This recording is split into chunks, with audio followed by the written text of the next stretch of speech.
어제부터 숲에는 바람이 불고 있다. 세차게 지나는 바람 소리가 해안에서 밀려오는 파도 소리 같다. 숲길에는 낙엽이 수북히 쌓여 있으리라. 잎이 지고 나면 빈 가지들만 초겨울의 하늘 아래 허허로이 남을 것이다. 가지를 떠난 잎들은 어디로 갈까? 바람에 여기저기 굴러다니다가 마침내는 어느 나무 밑이나 풀뿌리 곁에 누워서 사라질 것이다. 그러다가 새 봄이 오면 뿌리에 흡수되어 수액을 타고 새로운 잎이나 꽃으로 변신할 것이다. 그렇다. 가지에서 져버린 나뭇잎처럼 떠나지 않고는 변신이 불가능하다. 지난해 가을 다시 산으로 돌아온 나는 그 무렵 가랑잎 구르는 소리에 몇 번이고 한밤의 잠에서 깨어났다. 말없는 산이지만 뒤곁의 가랑잎 구르는 소리 하나를 갖고도 나를 불러 깨우곤 했다. 그동안 세상에서 무뎌진 내 귀를 산바람이 맑게 씻어주려고 그랬던 모양이다.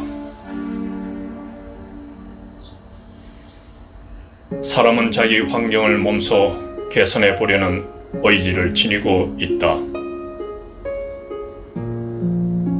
이 같은 노력은 개인이나 조직체나 다를 바 없다.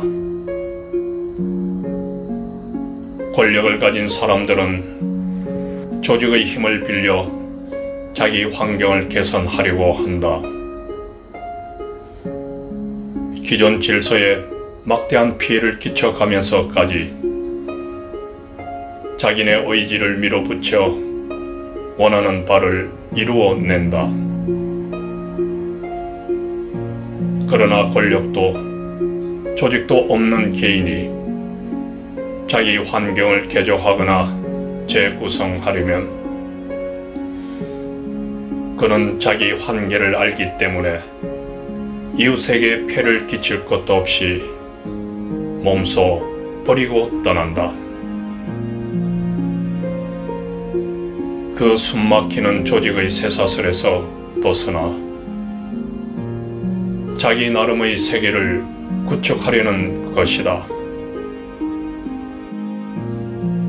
출가란 이와 같이 버리고 떠납니다. 묵은 집, 집착의 집, 갈등의 집에서 떠났다고 해서 출가라고 이름한다. 또한 탐욕의 굴레에서 벗어났다는 뜻에서 이욕이라고도 하고 먼지의 세상인 징계권에서 뛰쳐나왔다고 해서 출진이라고도 부른다. 그러므로 출가는 소극적인 도피가 아니라 적극적인 추구요 끝없는 생명의 발현이다. 출가하여 수도하고 있는 사람들은 이따금 대중가요제의 이런 질문을 받을 것이다. 어째서 출가하여 스님이 되었습니까? 이런 류의 물음은 카톨릭의 신부나 수녀의 경우도 마찬가지일 것이다. 묻는 쪽에서는 야릇한 호기심을 가지고 묻겠지만 듣는 쪽에서는 그야말로 대중가요제로밖에 들리지 않는다. 주관제의 소재라도 됨직한 기구한 사연이 흘러나와야 질문자의 기대에 호응할 텐데 그렇지 못할 때는 이쪽이 도리어 미안해진다. 언젠가 강론을 하면서 나는 이런 이야기를 한 적이 있다. 석가모니와 같은 환경이었다면 적어도 우리 같은 사람은 출가하지 않았을 거라고. 그에게는 아름다운 아내 야쇼다라가 있었다. 현대의 미녀처럼 얼굴과 몸매만 말쑥한 게 아니고 안으로 지혜와 덕을 갖추고 있어 말하자면 안팎이 갖추어진 그런 미인을 반려로 맞이했다. 또 그에게는 왕권이 보장되어 있었다. 국민의 눈치를 보거나 개헌을 할 수고도 없이 받아놓은 밥상 같은 전제군주의 절대 권력이 있었다. 그리고 그는 물질적인 부를 실컷 누릴 수도 있었다. 그런데 이런 여건들을 버리고 떠났던 것이다. 누가 뭐라 하든 그런 조건들이 그의 지수에는 맞지 않았기 때문이다. 그럼 너는 어째서 출가했는가? 부처님이 지금 이 자리에서 묻는다 할지라도 나는 다음과 같이 간단 명료하게 대답할 것이다. 나답게 살기 위해서, 내 식대로 살기 위해서 집을 떠났노라고. 세상이 무상해서라거나 불교의 진리에 매혹되어서라거나 또는 중생을 구제하기 위해서라고는 말할 수 없다. 덧없는 게 어디 세상뿐인가. 출세간의 일도 덧없기야 마찬가지다. 그리고 출가 전의 나는 불교가 무엇인지조차 알지 못했다. 중생 구제 운운은 현재 한국 불교도의 처지로서는 당치 않은 표현이다. 그럼 어째서 하고 많은 길 중에서 불교 수행성의 길을 찾아 나섰던가? 그것은 뭐라 말로 하기 어려운 내 생명의 요구였을 것이다. 시절 인연이 다가서자 그 길로 찾아 나서지 않을 수 없었던 여러 생의 길들인 인연의 끈앞을 같은 것이 나를 그 길로 이끌었을 것이다. 자기답게 살려는 사람이 자기답게 살고 있을 때는 감사와 한의로 충만해 있지만 그렇지 못할 때는 괴로워한다. 자기 몫의 생을 아무렇게나 낭비해 버릴 수 없기 때문이다. 그리하여 다시 버리고 떠나는 연습을 한다. 일상이 안이해지거나 무력해질 때 이게 아닌데 싶으면 지녔던 것을 선뜻 버리는 일을 한다. 책을 정리해 흩어버리고 옷가지를 나누어서 덜어버린다. 그리고 범속한 관계들의 가지치기를 가한다. 그러고 나서도 성에 차지 않으면 훌쩍 떠나버린다. 출가생활 20여 년이 되는 그동안 나는 몇 번인가 이런 업을 익혀왔다. 고여있는 물은 섞게 마련이다. 침체의 늪에서 벗어나 더 넓은 바다를 향해 흘러갈 때 물은 새 생명을 얻는다. 출렁이며 흐르는 물은 고여있던 물과는 그 질이 같을 수 없다. 얽힘이 적은 단신인 출가 수행성은 행동 거지가 비교적 자유스럽다. 초기 성단에서는 한 나무 아래서 하루 이상 머물러서는 안 된다고 했다. 그 까닭은 거처에 집착하지 말라는 뜻에서도 그래 했겠지만 늘 살아 움직이면서 수행하고 교화하라는 의미가 보다 강하게 작용했을 것이다.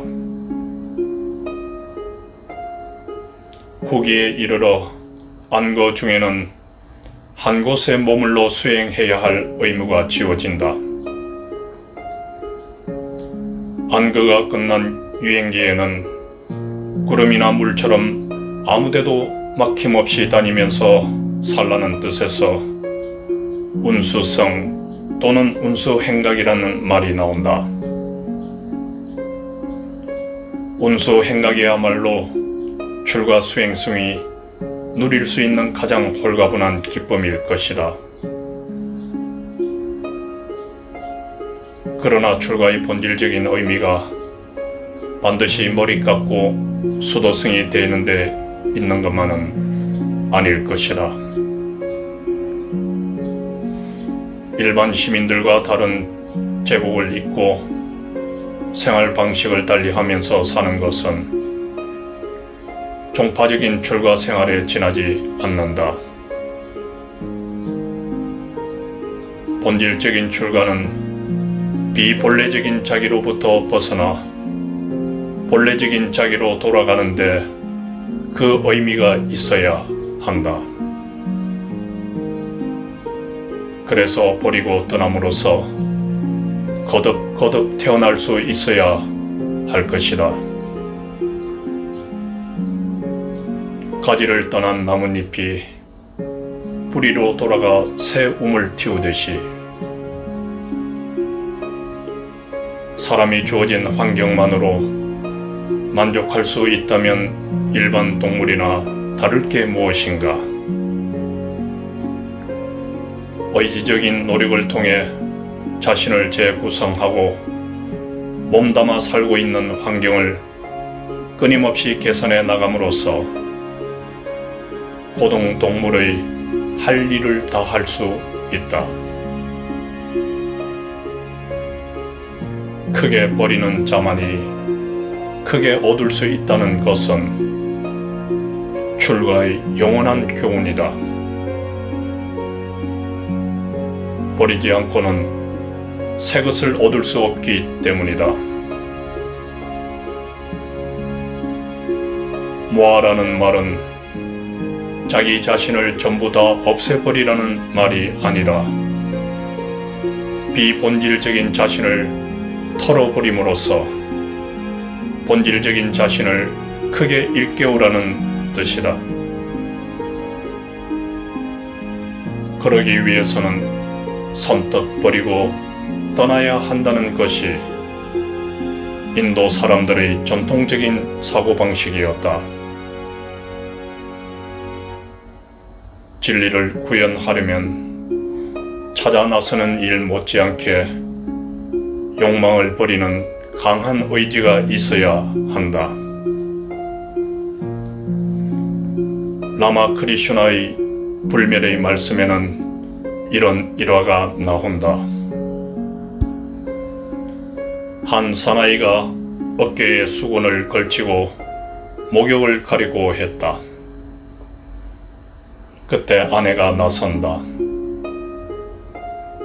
당신은 아무 능력도 없이 나이만 먹고 날마다 빈둥거리기만 하니 큰일이군요. 내가 없으면 하루도 못 살 거예요. 이웃집 아무개는 연함은 명이나 되는 소시를 한 사람씩 버리고 있대요. 당신이라면 그런 일을 할 수 없겠지만 사나이는 말했다. 한 사람씩 버리고 있다고. 그 사람은 다 버릴 수 없을 거야. 참으로 버리는 사람은 한 사람씩 버리지는 않지. 아내는 어처구니 없어 하며 남편을 비웃었다. 이때 사나이는 아내에게 말했다. 참으로 버릴 수 있는 것은 바로 나야. 보라고. 나는 이렇게 떠나니까.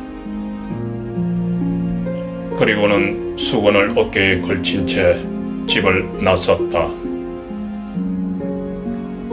집안일을 정리하기 위해 돌아오거나 집이 있는 쪽을 한 번도 뒤돌아보려고도 하지 않았다. 이와 같은 행동을 이욕 또는 출가라고 한다. 알아차렸으면 곧 그 자리에서 버리는 것이다. 버리기 위해서는 맺고 끊을 줄 아는 굳센 의지가 작용한다. 하나씩 버리려고 들면 끝이 없지만 훌쩍 떠나버리면 전부를 한꺼번에 버리게 된다. 더 갖지 못해 부자유를 느끼는 사람도 있지만 모두 버리고 떠남으로써 오히려 홀가분한 자유를 누리려는 것이다. 내 인생을 내가 살기 위해